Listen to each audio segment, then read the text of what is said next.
بسم اللہ الرحمن الرحیم۔ پہلا سوال ہے جی، تھوڑا سا حیا کے خلاف ہے، لیکن یہ چونکہ اس میں بہت زیادہ ابتلا ہے آج کل، اس لیے میں اس مسئلے کو باقاعدہ ریکارڈ کروا رہا ہوں۔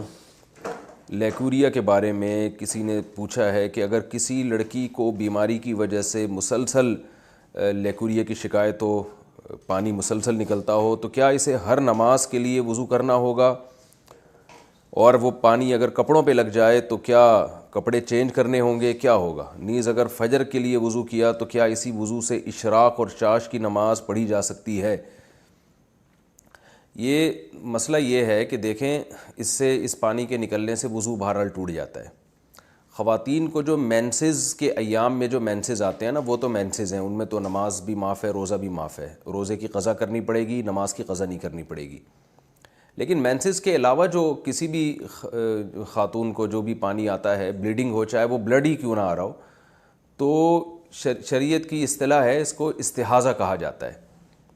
استحاضہ کا مطلب یہ کہ مینسز کے علاوہ جو بلیڈنگ ہو رہی ہے یا اور بھی کوئی بھی نجاست جو نکل رہی ہے، وہ سب استحاضہ ہی کے حکم میں آتی ہے۔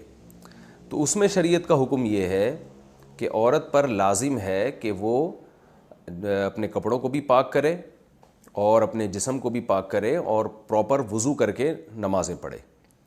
یعنی بار بار بھی اگرچہ اس کو وضو کرنا پڑے تو اس کو بار بار وضو کرنا پڑے گا۔ لیکن ایک کنڈیشن ایسی ہوتی ہے کہ جس میں وہ عورت معذوروں کی فہرست میں داخل ہو جاتی ہے۔ معذور کا مطلب یہ ہوتا ہے کہ اتنی زیادہ رطوبت جسم سے خارج ہو رہی ہے یا اتنی نجاست بار بار خارج ہو رہی ہے کہ نماز کا پورا ٹائم گزر جائے اور آپ کو اتنا ٹائم نہ ملے کہ آپ باقاعدہ وضو کر کے پاک کپڑوں میں نماز پڑھ سکیں۔ میں دوبارہ اس کو آسان لفظوں میں بتاتا ہوں۔ یعنی زندگی میں کبھی بھی ایسا ہو جائے نا کہ نماز کا پورا ٹائم آپ کا گزر گیا اور آپ پاک کپڑوں میں اپنے آپ کو پاک کر کے وضو کر کے نماز ہی نہیں پڑھ پا رہے ہیں۔ مثال کے طور پر ہم مغرب سے عشاء کی نماز کا ٹائم لے لیتے ہیں، یہ بہت تھوڑا ہوتا ہے۔ فار ایگزامپل، سورج غروب ہو رہا تھا 6:30 پہ اور عشاء کا وقت داخل ہو رہا ہے 7:30 پہ، تو 1 گھنٹے کا ٹائم آپ کے پاس ہے۔ ایک مثال دے رہا ہوں میں سمجھانے کے لیے۔ اب کسی خاتون نے 6:30 بجے وضو کرنے کے لیے مغرب کی نماز کا یعنی ارادہ کیا اور وضو کرنے کے لیے وہ گئیں۔ اب انہوں نے دیکھا کہ بھائی میں وضو کر کے مصلی تک پہنچتی ہوں اور مجھے یہ پانی آنا شروع ہو جاتا ہے، یعنی میرے کپڑے ناپاک ہو جاتے ہیں کیونکہ اس پانی کے نکلنے سے وضو ٹوٹ جائے گا۔ تو انہوں نے دیکھا کہ بھئی میں جیسے ہی مصلی تک پہنچتی ہوں، نماز پڑھتی ہوں، یا تو نماز سے پہلے یا نماز کے دوران، یعنی سلام پھیرنے سے پہلے ہی جو ہے وہ وضو ٹوٹ جاتا ہے۔ تو وہ دوبارہ وضو کریں، پھر نماز کے لیے جائیں تو دیکھا پھر جو ہے نا اس طرح وضو ٹوٹ رہا ہے۔ تو 1 گھنٹے کے دوران ان کو ایک دفعہ بھی ایسا ٹائم نہیں ملا کہ جس میں پراپر پاک کپڑوں کے ساتھ وہ وضو کر کے نماز پڑھیں، پورے 3 فرض ادا کریں، اس میں سنتیں نہ ملائیں، 3 فرض ادا کریں، اور ان 3 فرض میں ایک دفعہ بھی ان کا وضو نہیں ٹوٹ رہا، یعنی ہر دفعہ وضو ٹوٹ رہا ہے، تو یہ اس کی علامت ہے کہ بھئی وہ نماز کا ایک ٹائم بھی، یعنی نماز کا پورا ٹائم ان پہ گزر گیا اس حال میں کہ ان کے لیے پاک ہو کر وضو کرنا پاسبل ہی نہیں رہا ہے۔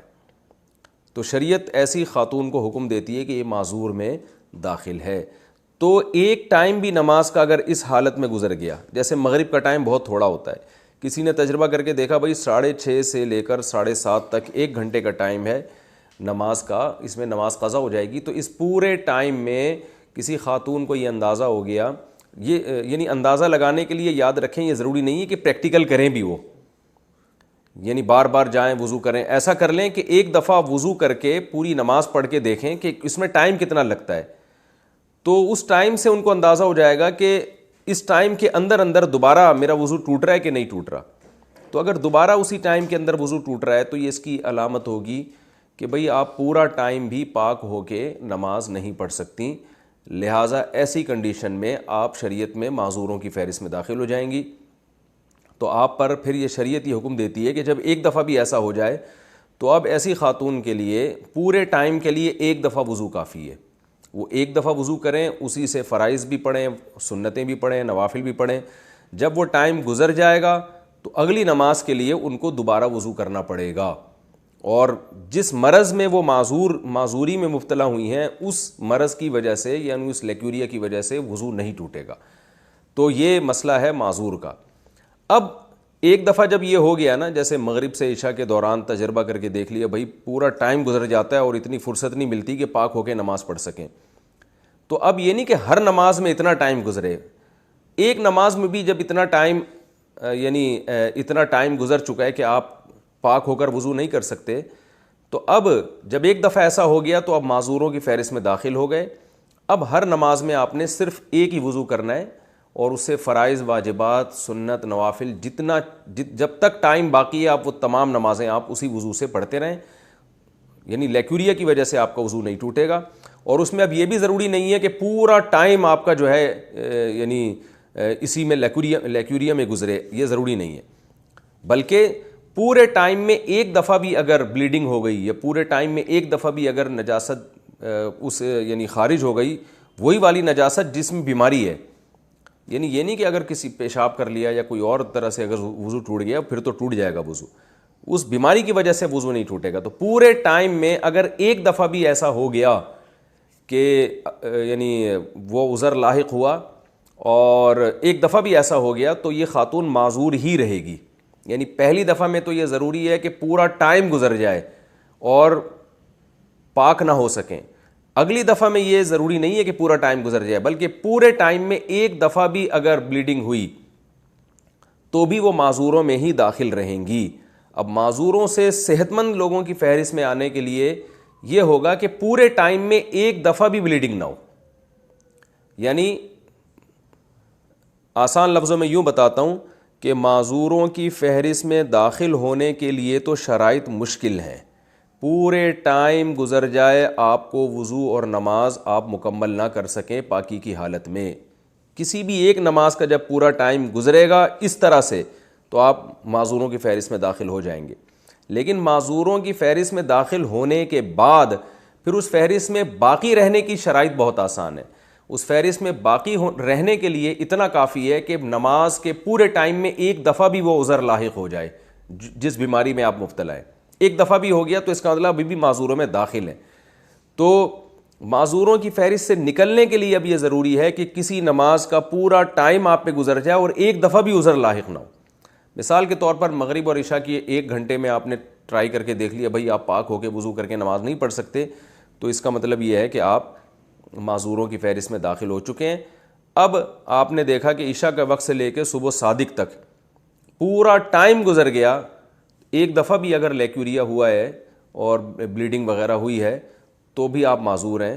اور ایک نماز کا ٹائم ایسا آیا جیسے ظہر سے لے کے عصر تک کا ٹائم, پورا ایسا ٹائم آ گیا کہ اس میں ایک دفعہ بھی بلیڈنگ نہیں ہوئی, تو اس کا مطلب آپ دوبارہ صحت مند لوگوں کی فہرست میں داخل ہو گئے ہیں اور وہی حکام ہیں جو صحت مند لوگوں کے ہوتے ہیں.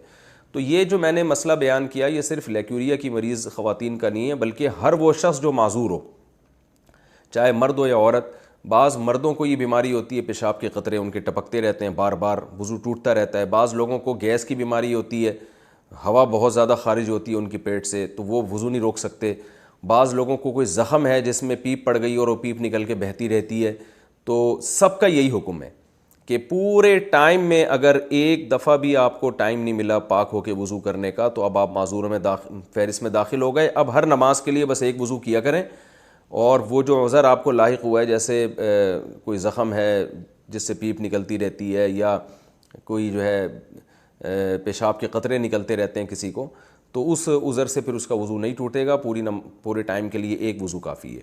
اور ہاں کوئی نماز کا پورا ٹائم ایسے گزر گیا جس میں ایک دفعہ بھی وہ عذر لاحق نہیں ہوا تو پھر ایسا شخص یا ایسی خاتون دوبارہ صحت مند لوگوں کی فہرست میں داخل ہو جائیں گی. میرا خیال ہے سمجھ میں آ جانا چاہیے. اتنی تفصیل کے بعد پھر بھی نہ آئے تو یہ جو ہے پھر بھی نہ آئے تو پھر دوبارہ اس کو سمجھنے کی کوشش کریں.